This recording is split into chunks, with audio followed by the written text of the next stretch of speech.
जय श्री राम। इस वीडियो में हम समझेंगे कि यूरोपीय भारत में क्या लेने के लिए आए थे और क्यों आए थे और कैसे आए थे। यूरोपीय का मतलब है सिंपल सिंपल अंग्रेज। अंग्रेजों ने हमें 200 साल के लिए गुलाम बनाया, तो वे भारत में क्या लेने के लिए आए थे और कैसे भारत में आए थे, इस वीडियो में हम यही समझने वाले हैं। ये हमारा मॉडर्न हिस्ट्री का पहली वीडियो होने वाली है। वो फुली आने वाले समय में पूरी की पूरी क्या करवा देंगे, मॉडर्न हिस्ट्री को कंप्लीट करवा देंगे बिल्कुल कहानी के तरीके से, ताकि आपको समझ में आ जाए कि क्या क्या हुआ था इतिहास में भारत के लोगों के साथ। तो समझो, ये है वर्ल्ड का मैप। वर्ल्ड के मैप में आप देख रहे होगे बहुत सारे अलग अलग देश है, जैसे रसिया हो गया, चाइना हो गया, ये हमारा प्यारा भारत हो गया, और ये इसके पड़ोस में क्या है, पाकिस्तान भी हो गया, जो कि एक आतंकवादी देश भी है। खैर वो बात अलग है, दूसरी बात है। तो ये है वर्ल्ड मैप। अब इस वर्ल्ड मैप को हम अलग अलग कुछ भागों में बांटते हैं, जिसको हम बोलते हैं, यहाँ पे ये हो गया नॉर्थ अमेरिका, इस भाग को क्या बोलते हैं नॉर्थ अमेरिका, इस भाग को क्या बोलते हैं साउथ अमेरिका, इस भाग को क्या बोलते हैं अफ्रीका, इस भाग को ऑस्ट्रेलिया बोलते हैं, इस भाग को एशिया बोलते हैं। और यहाँ पर ये जो भाग है, ये जो भाग है, इसको हम बोलते हैं यूरोप। इसको हम क्या बोलते हैं, यूरोप बोलते हैं। इसी भाग को हम क्या बोलते हैं, यूरोप। तो जो अंग्रेज आए थे वो इन्हीं देशों से आए थे। जो यहाँ के देश है ना, इन्हीं देशों से क्या हुआ था, अंग्रेज आए थे। अब इन देशों में कौन कौन से देश है, जैसे कि डेनमार्क हो गया, नॉर्वे हो गया, फिनलैंड हो गया, फिर इसके बाद पोलैंड हो गया, जर्मनी हो गया, और इसके बाद जो हमारे ऊपर जिसने राज करा, यूनाइटेड किंगडम यानी कि इंग्लैंड हो गया। तो ये सारे के सारे लोग कहां से आए थे, यहाँ से आए थे। अगर आप देखो तो ये यहाँ से आए थे, और ये हमारा प्यारा सा भारत है। तो भारत ये रहा और ये देश ये रहे। तो ये भारत में किस तरीके से आए थे उसकी कहानी है पूरी की पूरी। तो हुआ क्या था, सन 1400-1600 के आसपास यहाँ पर क्या हुआ था, लोगों ने धर्म का शासन छोड़ करके विज्ञान को अपनाना शुरू करा था। पहले के समय में ज्यादातर लोग क्या करते थे, धर्म को ही मान्यता देते थे। धर्म जो कहते वही सही है, चाहे धर्म गलत कहे चाहे धर्म सही कहे, पर धर्म ने कह दिया तो सही है। मतलब धर्म के और विज्ञान के बीच में सन 1600 के आसपास से क्या है, लगातार टकरार होनी शुरू हुई। विज्ञान मतलब लोग बागों ने लॉजिकली सोचना शुरू करा कि यार ये तो धर्म गलत बोल रहा। फिर उन्होंने खोजबीन करनी शुरू करी धर्म के बारे में। तो उन्हें पता लगा कि धर्म बहुत ज्यादा कुछ नहीं है। धर्म क्या है, एक मन गढ़ंत जो लोग हैं वो बोल देते हैं अपने मन से ही, और उसी को ही क्या हो गया, धर्म हो गया। जैसे कि एक समय के तक ये सोचा जाता था धर्म में कि जो ये है ये पृथ्वी है, ये क्या है, पृथ्वी है, ये पृथ्वी है। धर्म में ये सोचा जाता था, और सूर्य जो है इसके चक्कर लगा रहा है चारों ओर। फिर ये चीजें बहुत लंबे समय तक चलती रही कि पृथ्वी है, पृथ्वी बीच में है, और सूर्य और चांद इसके चक्कर लगा रहे। लंबे समय तक धर्म में ये चीजें चलती रही। आज भी धर्मों में देखोगे तो यही चीजें है। जैसे इस्लाम धर्म में यही चीज मानता है कि पृथ्वी एक जगह पर रुकी हुई है और सूर्य और चांद चक्कर लगा रहा है। ऐसे ही यहाँ पे जो धर्म था, यहाँ का जो धर्म था, ये धर्म भी क्या था, ईसाई धर्म था। और यहाँ पर भी लोग बाग यही चीजें मानते थे। क्यों? क्योंकि पंडित, जो यहाँ के पंडितों को क्या बोलते हैं, पादरी। पादरी जो है जो भी पढ़ा देते थे, लोग उसी बात को मान लेते थे। और जाहिर सी बात है, लोग तो होते ही ऐसे है, उनको जो पढ़ाया जाएगा वो उसी को ही मानेंगे। तो उस समय पर साइंस जैसी चीज नहीं थी, क्या चलता था, केवल धर्म चलता था। अब धर्म ने जो कह दिया इंसानों ने मान लिया। अब ये पादरी जो है वो धर्म के नाम पर लोगों से ऊटपटांग कार्य करवाने शुरू कर दिए इन्होंने। जैसे कि आप मुझे 5,000 रुपए दो, आप मुझे 5 लाख रुपए दो, आपके सारे पाप माफ हो जाएंगे। अगर मुझे 10 लाख रुपए नहीं मिले, इस मस्जिद में, इस चर्च में आपने 10 लाख रुपए दान नहीं करे, तो आप ऊपर जाके नरक में आप आग में जलोगे। ऐसी ऐसी चीजें जो है लोगों के धर्म में, लोगों के दिमाग में धर्म ने बहुत ज्यादा भर दी थी। फिर क्या हुआ, यहाँ पर जो इनके जो पूर्वज जैसे कि यहाँ के जो लोग थे, बड़े बड़े वैज्ञानिकों को या बड़े बड़े फिलोसफर को जानते होंगे, जैसे सुकरात हो गया, प्लूटो हो गया। इन सब ने अपने समय में क्या लिखी थी, बहुत ही खतरनाक बहुत ही सोचने वाली किताब लिखी थी, लॉजिकल किताब लिखी थी, जो आदमी अगर पढ़ ले तो आदमी का दिमाग खुल जाए। अब सन 1400-1500 के आसपास लोगों को वो किताब मिलनी क्या हो गई, शुरू हो गई। सुकरात के द्वारा लिखी हुई किताब, सुकरात को तो जानती होगे। सुकरात ने जो किताब लिखी थी, प्लूटो ने जो किताब लिखी थी, वे किताब यहाँ के लोगों को मिलनी शुरू हो गई। क्या हो गई, लोगों को ये किताबें मिलनी शुरू हो गई और लोगों ने क्या कर दिया, धर्म के पर सवाल उठाने शुरू कर दिए। जब ये किताबें लोगों को मिली तो ये लॉजिकल सोचते हैं और इन्होंने धर्म के ऊपर सवाल उठाने शुरू कर दिए कि ये बात तो सही नहीं है, ये बात तो गलत है। अब जैसे ही धर्म के ऊपर सवाल उठने शुरू हुए, जैसे कि ये चीज है, पहले पृथ्वी घूमती, पहले धर्म में माना जाता था कि पृथ्वी क्या है, एक जगह पे रुकी हुई है और यहाँ पर क्या है, सूर्य इसके चारों ओर चक्कर लगा रहा है। तो एक बंदा आया, उसका नाम था कोपरनिकस। कोपरनिकस आप जानते होंगे कोपरनिकस को। कोपरनिकस आया और इसने कहा कि नहीं भाई, ये जो तू गलत बोल रहा है, धर्म गलत बोल रहा है कि पृथ्वी एक जगह पर रुकी हुई है। असली बात क्या है कि सूरज एक जगह पे रुका हुआ है और पृथ्वी इसके चारों ओर चक्कर लगा रही। अब जैसे ही धर्म के लोगों को ये बात पता लगी कि आदमी इंसान ऐसी ऐसी चीजें बोल रहे, तो ये क्या करेंगे, जो भी ये बोलता था उसको फांसी पर चढ़वा देते थे। ठीक है, जैसे ही धर्म के खिलाफ किसी ने कुछ भी बोला तो उसको फांसी पे चढ़वा दिया, उसको जान से मार दिया। ऐसी ऐसी घटनाएं क्या होने लगी इस समय पर, सन 1400 के आसपास होने लगी। तो यहाँ पर दो आदमी प्रत्यक्ष टकरा गए। एक था विज्ञान, विज्ञान मतलब जो तार्किक, जो खोजबीन कर करके ये सारी की सारी चीजें निकाल रहा था कि क्या सत्य है। एक था धार्मिक लोग, जो धर्म को ही मानते थे, जो धर्म में कह दिया मतलब वही सच है। तो ये दोनों क्या हो गए, टकराने लगे। अब टकराने लगे तो इनमें विचारों में सोचना भी शुरू करा, बहसबाजी होने लगी, कोई किसे मार रहा, कोई किसे मार रहा। धार्मिक लोगों ने बहुत सारे वैज्ञानिकों को इस समय पर मरवा दिया था, फांसी चढ़वा चढ़वा के, जिस समय पुनर्जागरण हो रहा था। फिर क्या हुआ कि लोगों ने सोचना शुरू करा और अंत में देखा गया कि लोगों ने धर्म को छोड़ करके क्या होना शुरू कर दिया, विज्ञान की तरफ जाना शुरू कर दिया और विज्ञान को मानना शुरू कर दिया। ये कहने लगे कि नहीं, धर्म के लोग तो बेकार है, धर्म से कुछ नहीं मिलने वाला। सब क्या होने लगे, उस समय पे विज्ञान को मानने लगे। धीरे धीरे जब ज्यादा से ज्यादा लोग विज्ञान को मानने लगे तो यहाँ के लोगों ने वैज्ञानिक तरीके से कारखाने बनाने शुरू कर दिए और अलग अलग तरीके की, जैसे यहाँ के देशों ने अलग अलग तरीके के कारखाने बनाने शुरू कर दिए, फैक्ट्रियां लगानी शुरू कर दी, पैसा कमाना शुरू कर दिया और ये देश धड़ाधड़ अमीर होते गए, अमीर होते गए, अमीर होते गए। अब इनके पास इतना सारा माल था कि ये यहाँ के देश क्या सोचने लगे कि अब जा करके क्या करें, दूसरे दूसरे देशों में भी अपना माल बेचा जाए। जैसे इन्होंने बहुत सारी शर्ट बना ली, ठीक है, बहुत सारी शर्ट बना ली, शर्ट क्या कर दिया, बहुत सारी शर्ट बना ली। अब ये सोच रहे थे कि इस शर्ट को यहाँ पर तो कोई खरीदेगा नहीं, क्योंकि यहाँ तो दवा के फैक्ट्री है, बहुत सस्ती मिल रही। पर इस शर्ट को क्या करा जाए, अलग अलग देशों में, जैसे चाइना में, मंगोल में, इंडिया में, फिर यहाँ पर कनाडा में, यूनाइटेड स्टेट में, यानी कि ऐसे ऐसे देशों में जा करके बेचा जाए। पर उस समय पे दिक्कत ये थी कि आज के समय में तो देखोगे हमारे पास एक नक्शा है, हमें पता है कौन सा देश कहाँ है, पर उस समय पे डायरेक्ट एक नक्शा नहीं हुआ करता था उस समय पे, क्योंकि धर्म का राज था और धर्म के राज के समय पे चलते चलते नक्शा बनाना बिल्कुल ही वैज्ञानिकों के लिए मुसीबत का काम था। पर धीरे धीरे वैज्ञानिकों ने यहाँ पर पैर जमाने शुरू करे और अलग अलग देशों की खोज करना शुरू करा। अब जैसे ही धीरे धीरे खोज होनी शुरू हुई तो ये अलग अलग यहाँ के जो लोग थे, यहाँ के जो राजा थे, वो अपने अलग अलग सेनापतियों को, नागरिकों को भेजते थे, जाओ अलग अलग देशों की खोज करो। ऐसे ही अलग अलग देश ने अलग अलग नागरिकों को भेजा। जैसे कि यहाँ से ही चला था एक व्यक्ति जिसका नाम था कोलंबस। अब कोलंबस यहाँ से भारत को ढूंढने के लिए चला था, क्योंकि उस समय भी भारत का जिक्र यहाँ पर था, लोग बात जानते थे कि भारत एक देश है। क्योंकि भारत का व्यापार यहाँ से कैसे हुआ करता था वो समझो। देखो पहले के समय में यहाँ से जो यूरोप है, ये यूरोप है, ये क्या है, यूरोप है, और ये इंडिया है। तो यहाँ पर भारत के साथ जो यूरोप का है वो व्यापार हुआ करता था, मसालों का, काली मिर्च का, शर्ट का, कपड़ों का, इस तरीके का व्यापार यूरोप के साथ भारत का हुआ करता था। पर सन 1400 के आसपास, सन 1400 की बात चल रही है, कब की, सन 1400 के आसपास की बात, कब की, सन 1400 के आसपास की, ठीक है, 1400, 1500, 1600 के आसपास की ये बात है, ठीक है।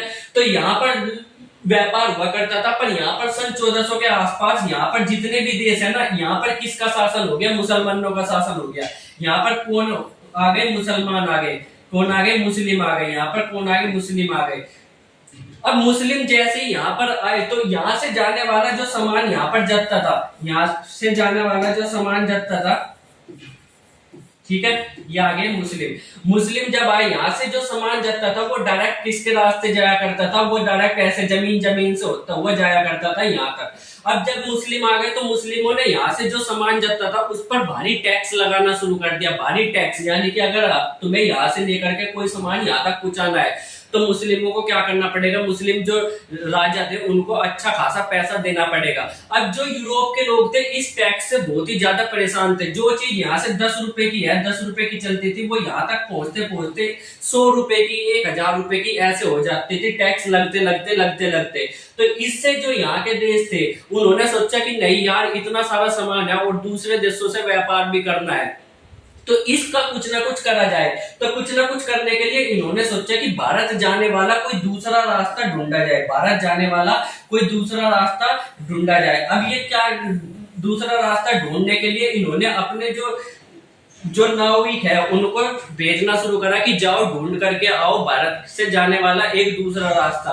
तो इसी के लिए पुर्तगाल से एक आदमी निकला, उसका नाम था वास्को डिगामा। ये देखोगे तो ये है वो पुर्तगाल का नाविक जिसका नाम था वास्को डिगामा, इसका नाम है वास्को डिगामा। ये कहां से चला, ये यहाँ से, पुर्तगाल कहाँ है, पुर्तगाल ये रहा, ये है पुर्तगाल, छोटा सा देश है पुर्तगाल। यहाँ से चला और यहाँ से चलते चलते ये यहाँ पर पहुंच गया साउथ अफ्रीका के एक तट पर।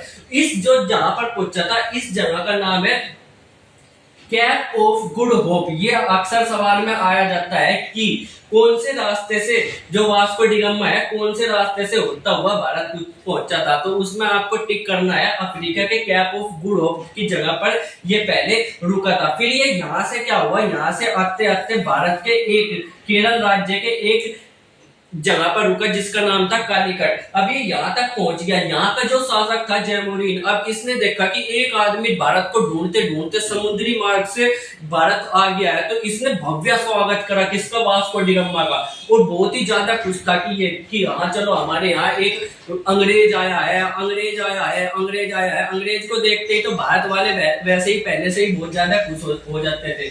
तो यहाँ का जो शासक था उस समय पे केरल का, उसका नाम था जयमोरिन। अब इसने क्या करा, जयमोरिन ने यहाँ पर इसको अनुमति दे दी कि तुम्हें जो जो सामान चाहिए यहाँ से वो ले जा सकते हो आप अपने देश में। तो यहाँ से इसने सामान भरा, यहाँ से इसने सामान भरा और वापस से अपने देश में पुर्तगाल में पहुंच गया। जैसे ये पुर्तगाल में पहुंचा तो वहां का राजा जबरदस्त खुश हुआ, अरे क्या बात है, तुमने एक रास्ता खोज दिया। और ये रास्ता ऐसा नहीं कि केवल एक रास्ता था, ये रास्ता ही एक ऐसी चीज थी जिसकी वजह से अंग्रेज जो है भारत आए। अगर ये रास्ता वास्को डिगामा नहीं खोजता तो अंग्रेज कभी भारत में आते ही नहीं, अंग्रेज कभी भारत में आते ही नहीं, तो भारत कभी अंग्रेजों का गुलाम बनता ही नहीं।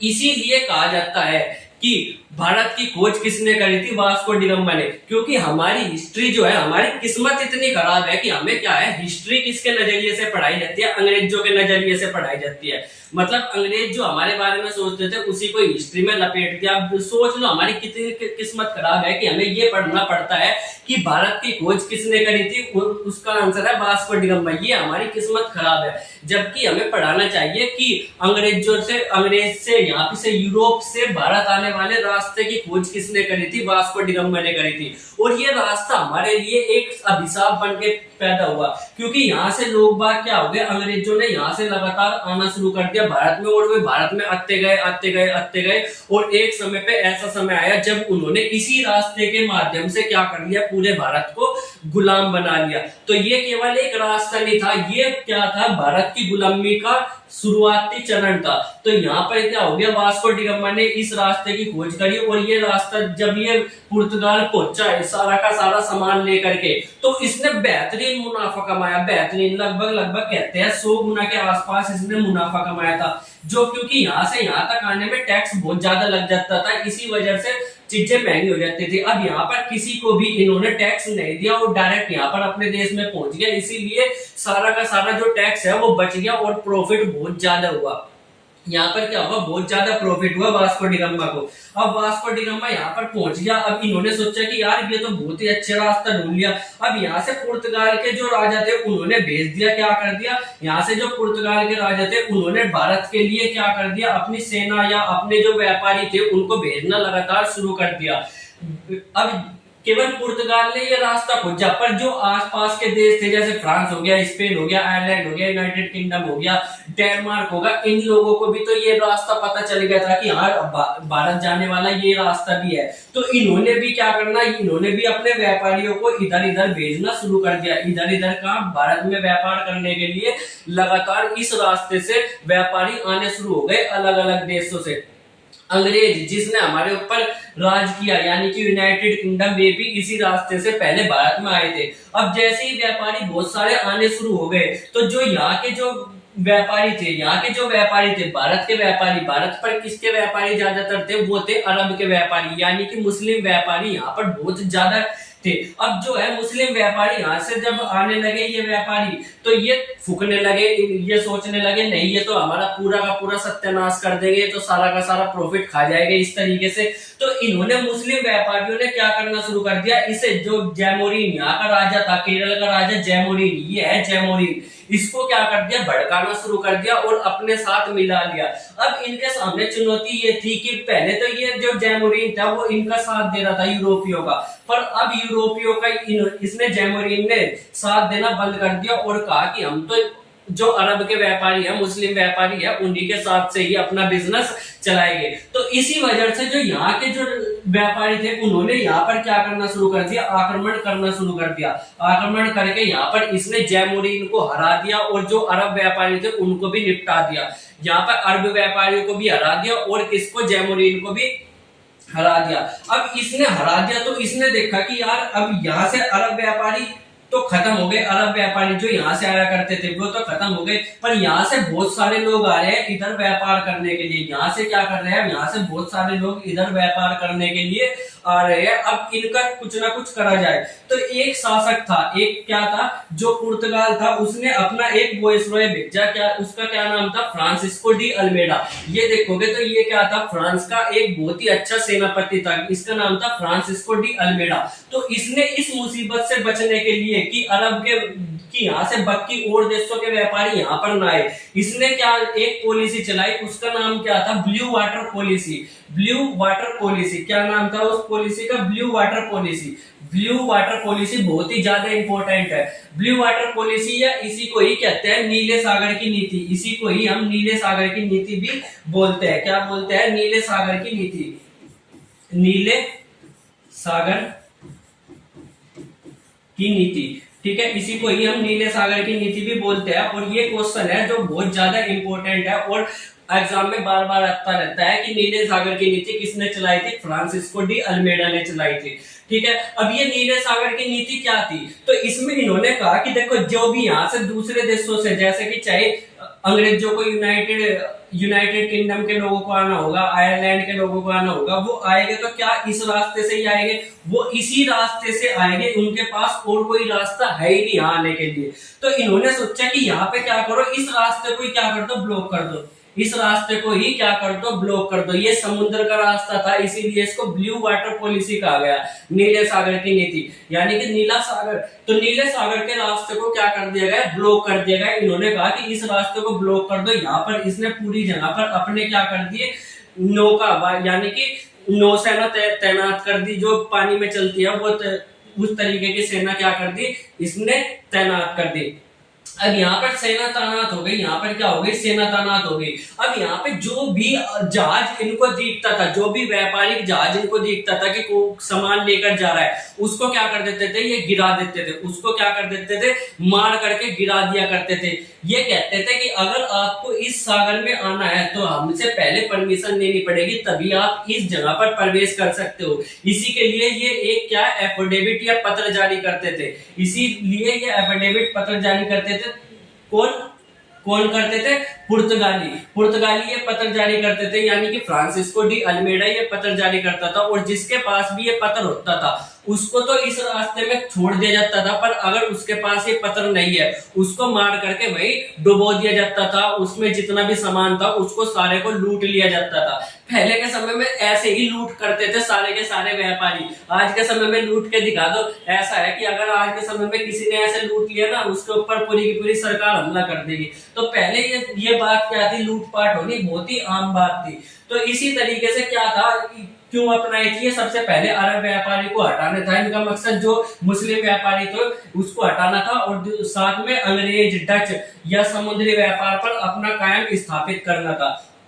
ठीक है, और इसके लिए क्या करा जाता था, एक पत्र जारी करा जाता था ताकि ये देखा जाए कि पहले इन्होंने इस सागर में, इस समुद्र में घुसने के लिए अनुमति ले रखी है, पुर्तगाली सरकार की या नहीं। ये क्या करते थे, अगर अनुमति है तो ठीक है, नहीं तो उसको गिरा देते थे। अब धीरे धीरे क्या करने लगी, अब धीरे धीरे बाकी के देश भी यहाँ पर आने लगे भारत में व्यापार करने के लिए, और धीरे धीरे सारी के सारे देशों ने आना शुरू करा, जिसमें से सबसे पहले कौन आए थे, पुर्तगाली आए थे 1498 में। कितने में, 1498 में। कहां पर आया था पुर्तगाली का वास्को डी गामा, केरल के काली कट पर आया था। उसके बाद डच आए, फिर अंग्रेज आए, फिर डेनिश आए, फिर फ्रांस आए, फिर ऑस्ट्रियन आए और फिर स्वीडिश आए।